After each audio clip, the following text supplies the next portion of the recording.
Assalamualaikum warahmatullahi wabarakatuh. Selamat siang dan selamat sejahtera untuk kita semua. Kita kali ini kembali lagi bertemu dalam mata kuliah hukum media massa. Nah, kita akan melanjutkan pembahasan kita yang sebelumnya. Kali ini kita akan membahas tentang Undang-Undang Nomor 11 Tahun 2012 tentang Sistem Peradilan Pidana Anak. Pekan lalu kita membahas tentang PPRA, ya, Pedoman Pemberitaan Ramah Anak, yang merupakan turunan dari Undang-Undang SPPA atau Sistem Peradilan Pidana Anak yang kita bahas kali ini. Kali ini lebih khusus kita akan membahas dari sumbernya langsung, yaitu sumber undang-undang itu yang berkaitan dengan pemberitaan atau produk jurnalistik yang dihasilkan oleh media massa. Nah,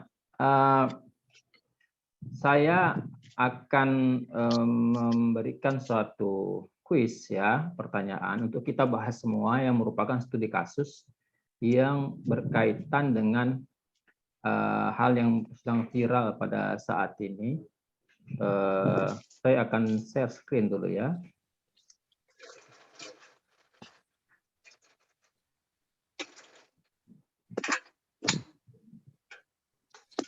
Ya, oke, baik.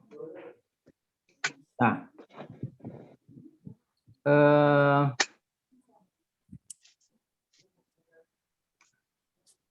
kita ketahui kemarin beberapa hari yang lalu, beberapa minggu, ya, seminggu mungkin lebih kurang, artis Vanessa Angel ini meninggal dunia dengan suaminya, Ardi Ardiansa kalau saya nggak salah namanya, dalam sebuah kecelakaan mobil, ya, dalam sebuah kecelakaan mobil yang dalam mobil itu ada 5 orang, pasangan suami istri dengan anaknya ini, Gala namanya, kemudian supirnya dan seorang baby sister.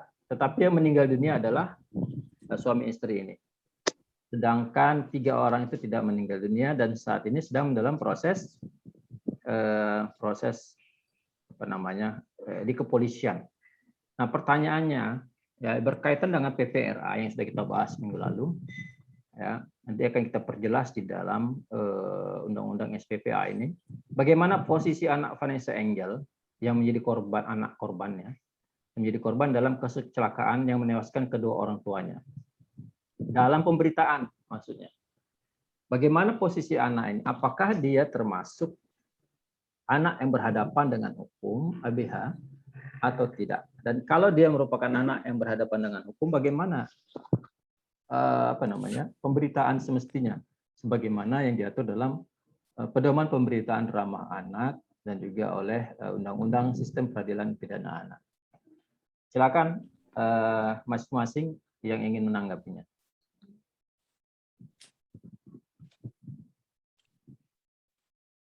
Bagaimana pandangan kita tentang hal ini? Silakan kita diskusikan dulu, ya, supaya implementasi dari peraturan ini di dalam pemberitaan itu bisa kita lihat secara langsung, bisa kita uji secara langsung dalam pemberitaan di media massa kita pada saat ini. Silakan. Tadi Zeppelin, ya, silakan.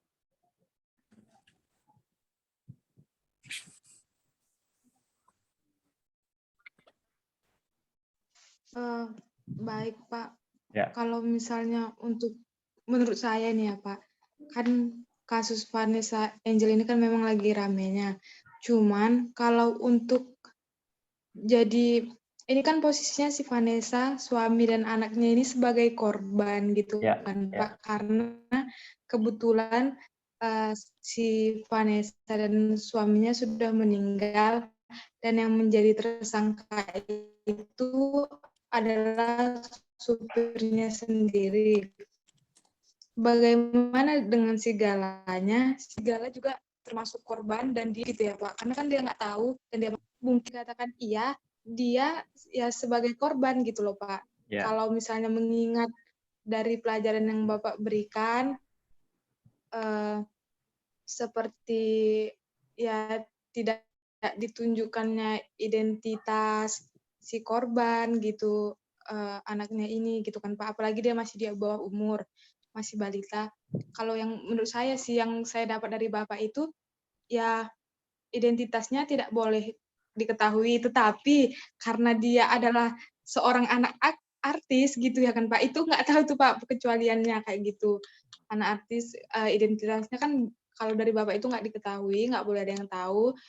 Terus bagaimana neneknya, alamatnya di mana, itu kan Bapak bilang nggak boleh gitu kan Pak. Terus bagaimana si anaknya, foto si anaknya sendiri, atau bahkan ya yang berhubungan dengan si anak sebetulnya nggak boleh dipublikasikan gitu Pak. Tapi entah ada pengecualiannya lagi atau bagaimana dan apakah si anak ini termasuk berbadan hukum itu, ya menurut saya sih nggak masuk gitu Pak. Yang harus dimasukkannya itu sebenarnya si supirnya saja dan pemberitaannya bahwa si Vanessa sama si Bibi itu meninggal ya nggak harus menyebar luas lah tentang informasi segalanya maupun si Vanessa-nya. Sampai kan Pak kita tahu banyak tuh pemberitaan bagaimana ini dari kecelakaan ini sampainya si suami ini di maksudnya dikorek dalam-dalamnya gitu ya Pak informasinya, bagaimana tentang percintaannya, bagaimana tentang dia menerima si Vanessa-nya, kayak gitu, bagaimana dia menerima anaknya, padahal sebenarnya itu nggak harus sampai ke situ gitu. Kalau misalnya pemberitaannya ya tentang kecelakaan itu, ya harusnya berpatokannya pada si pelaku atau yang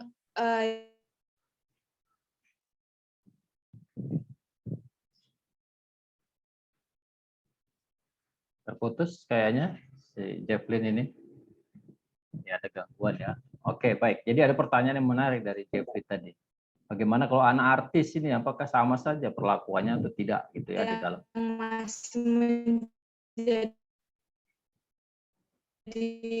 belum tersangka lah ya Pak si supirnya ini ya Pak nggak terdakwa masih tuh si supirnya itu sama si Vanessa gitu kan Pak yang mata sebelah kirinya lebam atau yang lain kondisi si anak sekarang gitu Pak kalau menurut kelompok saya dan saya pribadi. Oke, baik. Terima kasih Jeffrey ya. Itu tadi menarik pertanyaannya. Bagaimana dengan anak artis itu dia? Apakah anak artis itu berbeda dengan anak masyarakat secara umum dalam konteks HBH tadi ya dalam pemberitaan? ABH atau anak yang berhadapan dengan hukum gitu ya. Oke, baik. Menarik ini. Silakan yang lain. Tadi Juliana ya. Juliana silakan.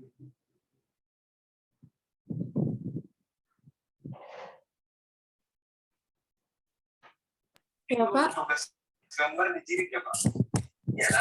Kalau menurut saya sih Pak, mengenai informasi ataupun berita yang beredar mengenai Vanessa Angel, untuk anaknya itu dibawa ke kasus hukum, sepertinya nggak bisa sih Pak, kalau menurut saya. Tapi ya tergantung lagi Pak, dia itu beda sama masyarakat biasanya gitu Pak, seperti yang dibilang Jefflin tadi. Untuk ini kan Pak, kayak kita ketahui, nama Gala itu sama sekali nggak ada diinsinyalkan, dan juga foto tentang luka Gala itu pun nggak ada ditutupin. Kalau berita-berita seperti masyarakat biasa kan Pak, biasanya itu kalau gimana ya, di media massa itu biasanya kayak disensor gitu atau di blur kayak gitu Pak. Tapi karena lain juga ini punya dia artis, karena juga udah banyak berserak gitu kan Pak, dan media massa juga bukan cuma ngambil informasi dari satu gitu Pak, tapi sudah banyak orang masyarakat yang di sekitar situ udah duluan ngefoto seperti di rumah sakit gitu kan Pak, apalagi kayak nggak ada privasi gitu, udah semua masyarakat itu udah bisa ngelihat, apalagi kayak di jalan tol gitu Pak. Itu sih saran dari saya. Oke, baik. Ya, jadi artinya di samping media massa ada juga media atau citizen journalism ya, media jadi warga, jurnalisme warga. Ya, kalaupun media massa mengaburkannya, menyamarkannya, tapi media citizen journalism ini ya, yang melalui media sosial, mereka tetap menyebarluaskannya, kan begitu. Oke, baik. Yang lain tadi siapa yang ingin menyampaikan?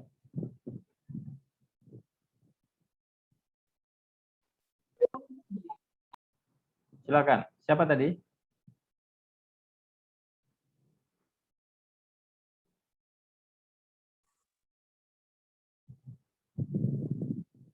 Oke, baik ya. Sambil menunggu. Jadi begini, anak yang berhadapan dengan hukum itu kan tidak saja mereka sebagai tersangka atau terdakwa, tetapi juga sebagai saksi maupun korban. Jadi ketika dia berhadapan dengan hukum, maka semua identitasnya harus disamarkan. Itulah yang tertera atau yang diamanatkan di dalam Undang-Undang Sistem Peradilan Pidana Anak yang kemudian diturunkan dalam Pedoman Pemberitaan Ramah Anak. Nah, dalam kasus Vanessa Angel ini, pertanyaannya adalah apakah ini sudah menjadi wilayah hukum? Apakah sudah masuk ke ranah hukum atau tidak? Kan itu dia pertanyaannya. Bagaimana kita bisa menjawabnya? Menjawabnya itu dengan melihat apakah sudah ada tersangka. Apakah si supirnya itu sudah menjadi tersangka atau belum?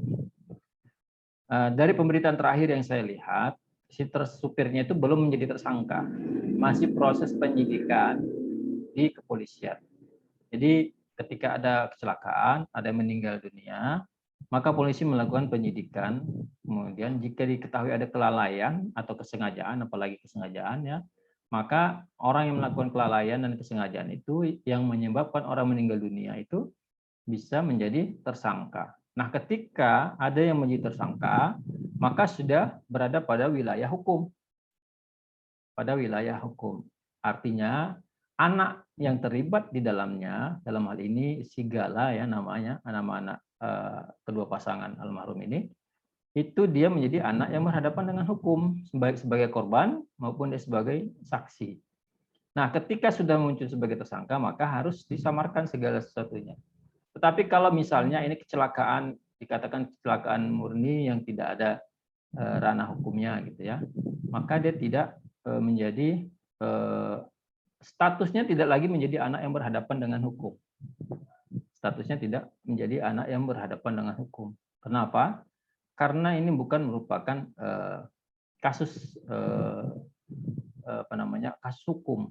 Dia tidak menjadi kasus hukum. Jadi lebih kurang seperti itu ya. Kalau kita baca media-media mainstream pada saat ini, itu masih menyebarluaskan foto si anak ini, namanya, segala sesuatu tentang dia malah disebarluaskan. Ya, disebarluaskan. Walaupun ada beberapa media yang berlaku safety, mereka tetap merahasiakan si anak. Karena pada dasarnya undang-undang ini adalah bertujuan untuk melindungi masa depan si anak dari trauma, dari kejadian masa lalu yang membuat masa depannya menjadi tidak lagi cerah. Oke, sekarang coba kita akan melihat ya bagaimana amanat dari Undang-Undang SPPA yang kemudian berkaitan dengan produk jurnalistik yang dihasilkan oleh wartawan. Nah, yang pertama, undang-undang ini, Undang-Undang Nomor 11 Tahun 2012 tentang Sistem Peradilan Pidana Anak ini diratifikasi oleh Indonesia, diratifikasi karena melalui Konvensi of the Rights of the Children, ya sudah diratifikasi. Artinya apa?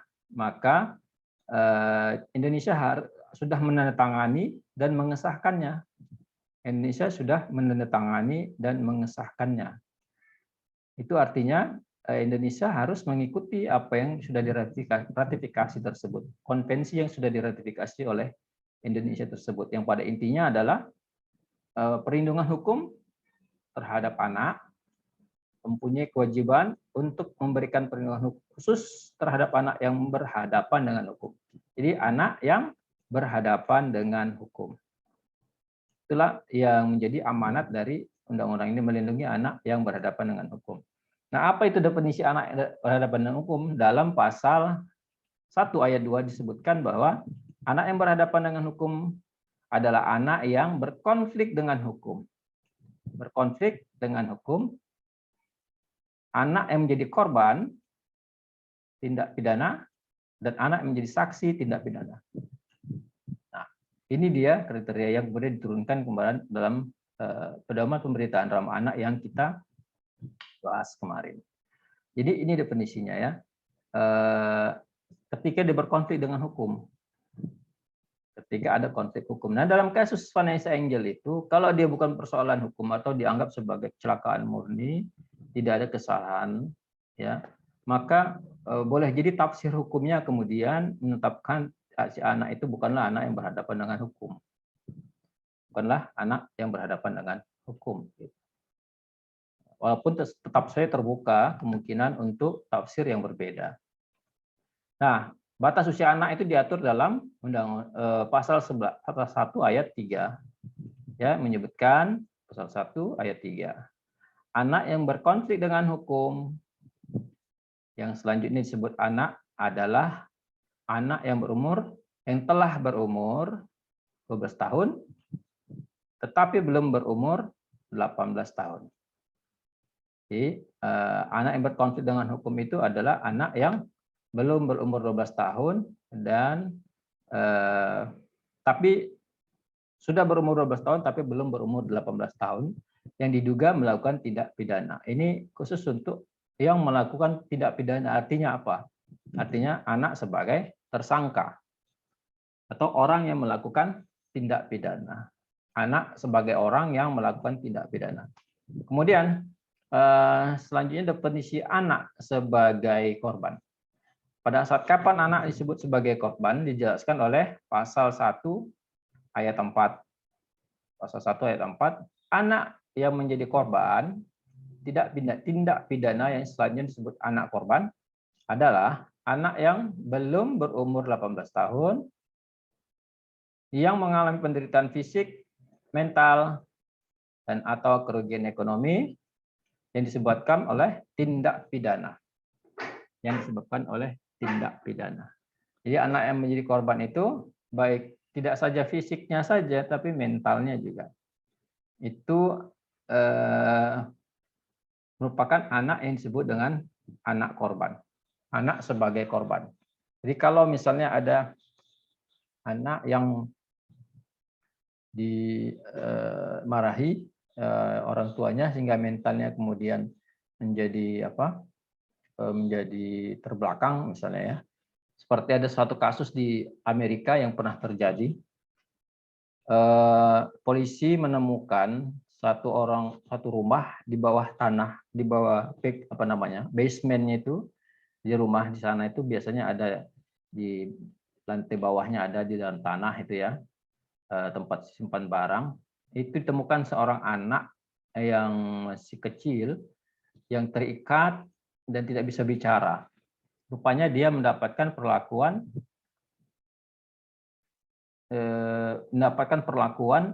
dari orang tuanya atau orang yang dewasa di rumah itu. Kalau menangis dia dipukul, kalau lapar dia dikasih makan, dikasih minum hingga dia hidup sampai menjelang usia dia remaja. Nah, tetapi ketika ditangkap polisi si orang dewasa itu, si anak ini kemudian dibawa ke rumah sakit. Dokter menemukan bahwa si anak ini tidak bisa bicara, tidak bisa berbicara dan tidak mengerti bahasa manusia, hingga kemudian diperiksalah ya, karena dari kecil dia tidak berbicara dengan siapa-siapa, dia tidak berkomunikasi, hanya lapar dan buang air saja yang taunya. Kalau dia menangis dipukul hingga tidak berbicara, hingga dia tidak mengenal apa itu berbicara dan seterusnya. Hingga kemudian anak itu mengalami keterbelakangan mental. Hingga kemudian dia menjadi anak yang menjadi korban, sebagai korban mental ya. Nah, ini penjelasan tentang kondisi mental itu merupakan kejahatan apabila dianiaya secara mental sebagaimana penganiayaan secara fisik. Jadi tidak hanya fisik saja tapi juga mental, itu adalah bentuk penganiayaan. Nah, kemudian anak sebagai saksi dijelaskan oleh pasal 1 ayat 5. Anak yang menjadi saksi tindak pidana yang selanjutnya disebut anak saksi adalah anak yang belum berumur 18 tahun yang dapat memberikan keterangan guna kepentingan penyidikan penuntutan, dan pemeriksaan di sidang pengadilan tentang suatu perkara pidana yang didengar, dilihat, dan atau dialaminya. Nah, ini anak sebagai saksi. Juga memiliki batas usia yang sama, yaitu 18 tahun. Dan bisa atau dapat memberikan keterangan. Dapat memberikan keterangan untuk tujuan penyidikan, penuntutan, dan pemeriksaan pada sidang. Ini A ya, sidang bukan sidik. Pada sidang pengadilan tentang suatu perkara pidana yang didengar, dilihat, dan atau dialami. Artinya si anak itu berada pada suatu peristiwa pada waktu dan tempat ketika suatu peristiwa pidana atau pelanggaran hukum terjadi, sehingga kemudian dia menjadi orang yang menyaksikan atau menjadi saksi mata atas peristiwa tersebut. Oke. Kemudian kekhususan dalam penanganan anak berhadapan dengan hukum. Ini secara tidak langsung, ini secara langsung tidak berkaitan dengan pemberitaan ya dalam konteks media massa. Tetapi kita perlu memahami sedikit ini karena tidak hanya media massa yang kemudian terikat oleh penanganan anak yang berhadapan dengan hukum. Jadi begini, media itu kan memiliki aturan ya tersendiri, regulasi ya. Undang-undang pers yang sudah kita bahas, kemudian ada kode etik jurnalistik, kemudian undang-undang penyiaran, dan seterusnya. Nah, undang-undang SPPA ini itu tidak ada hubungannya dengan pers sebetulnya. Sama tidak ada hubungannya dengan bidang-bidang lain. Tetapi undang-undang SPPA ini, itu kemudian mengikat lintas sektoral. Mengikat lintas sektoral. Itu terlihat dalam pasal 18. Dalam menangani perkara anak korban dan atau anak saksi, tenaga kesejahteraan sosial, anak saksi, pembimbing pemasyarakatan, pekerja sosial profesional dan tenaga kesejahteraan sosial, penyidik, penuntut umum, hakim, advokat, atau pemberi bantuan hukum lainnya wajib memperhatikan kepentingan anak terbaik bagi anak, kepentingan terbaik bagi anak, dan mengusahakan suasana kekeluargaan tetap terpelihara. Artinya apa? Tidak hanya media massa yang terikut oleh undang-undang SPPA ini, tetapi juga profesi lain. Profesi lain itu seperti apa? Pembimbing kemasyarakatan, pekerja sosial, profesional, tenaga kesejahteraan sosial, penyidik, ini polisi, penuntut umum, ini jaksa, hakim, advokat, pengacara, atau pemberi bantuan hukum lainnya, wajib memperhatikan kepentingan terbaik bagi anak. Artinya, undang-undang SPPA meskipun dia tidak terikat secara langsung atau terkait secara langsung dengan pers, media massa, dalam menghasilkan produk jurnalistik, tetapi dia kemudian mengikat pers ya dalam pasalnya. Sama halnya ikatan tersebut dengan profesi-profesi lainnya di samping pers. Jadi tidak cuma pers saja ya, hakim, jaksa, polisi juga menjadi orang yang diberikan amanah dalam penanganan anak oleh undang-undang ini. Nah, ini dia tentang identitas anak yang berhadapan dengan hukum. Pasal 19, identitas anak yang berhadapan dengan hukum. Identitas anak korban dan atau anak saksi wajib dirahasiakan dalam pemberitaan media massa. Ini pasal yang terkait secara langsung dengan media massa. Ya, inilah pasal yang terkait secara langsung dengan media massa. Karena ada disebutkan media massa wajib untuk merahasiakan. Apa yang dirahasiakan? Identitas anak. Identitas anak ini yang wajib dirahasiakan. Jadi ketentuannya seperti itu ya, dalam undang-undang secara khusus disebutkan pemberitaan di media massa cetak maupun elektronik. Nah, kemudian pada pasal 2, identitas anak sebagaimana dimaksud pada ayat 1 meliputi nama anak korban, nama anak saksi, nama orang tua, alamat, wajah, dan lain-lain, dan hal lain yang dapat mengungkap, ini kata kuncinya, hal lain yang dapat mengungkap jati diri anak korban atau anak saksi. Jadi segala sesuatu yang bisa mengungkap jati diri anak itu merujuk kepada pasal 1, yaitu harus dirahasiakan identitasnya. Harus dirahasiakan identitasnya. Ini pasal yang berkaitan langsung dengan pers ya, atau media massa. Nah, bagaimana kalau misalnya terjadi pelanggaran?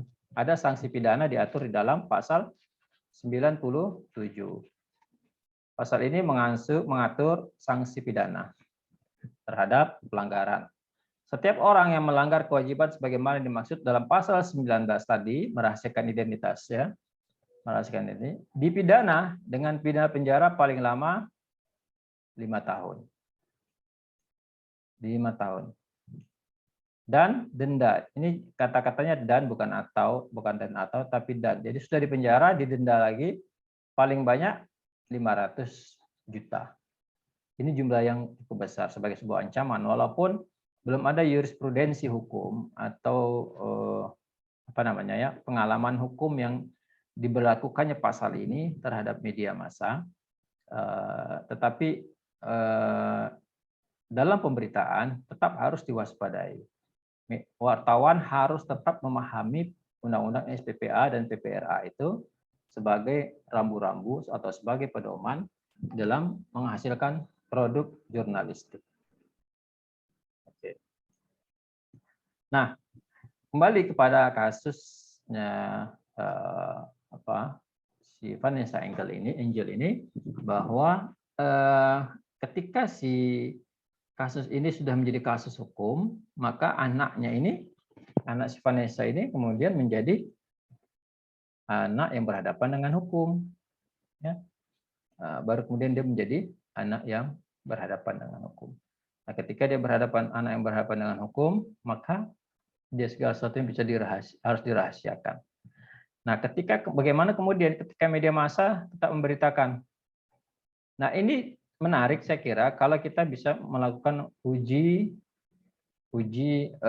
undang-undang ini misalnya, karena undang-undang ini relatif baru diadopsi ke dalam PPRA atau dimasukkan oleh Dewan Pers ke dalam dalam bentuk pedoman. Kemudian ketika media massa tetap memberitakan ketika misalnya si sopir menjadi tersangka, maka lakukanlah uji atau laporkan misalnya sebuah media yang melakukan pelanggaran PPRA dan SPPA, undang-undang SPPA.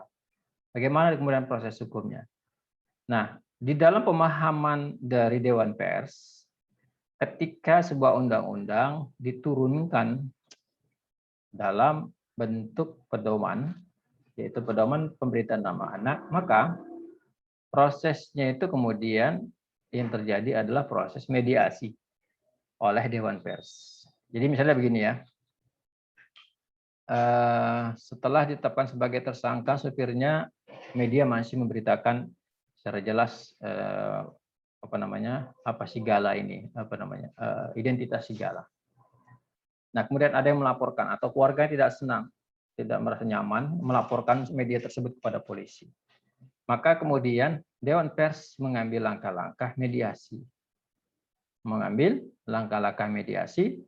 Untuk mendamaikan para pihak yang bertikai. Artinya, dia tidak secara langsung merupakan persoalan hukum pidana. Karena di dalam produk jurnalistik itu ada yang disebut dengan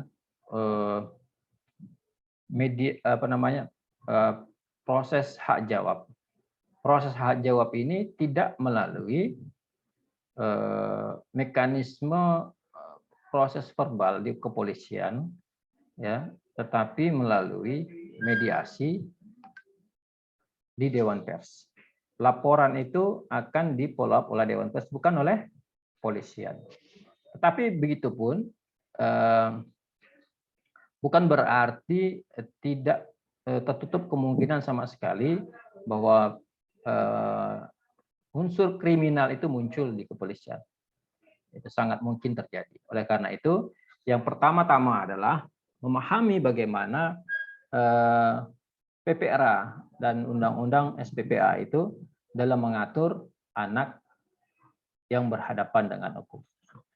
Oke, baik kawan-kawan sekalian, kita berada di ujung waktu untuk sesi Zoom ini. Jika ada yang ingin ditanyakan, silakan. Sebelum kita berlanjut ke Google Classroom ya, silakan. Terima kasih Pak. Pak, saya Pak ingin bertanya. Silakan. Ini Pak, saya kan pernah menemukan kasus gitu kan Pak. Jadi ada anak-anak masih di bawah umur masih sekolah SD lah gitu kan Pak. Mereka sama-sama SD. Terus ini dikasuskan oleh orang tuanya karena anaknya itu dianggap anaknya itu dianggap menjadi korban salah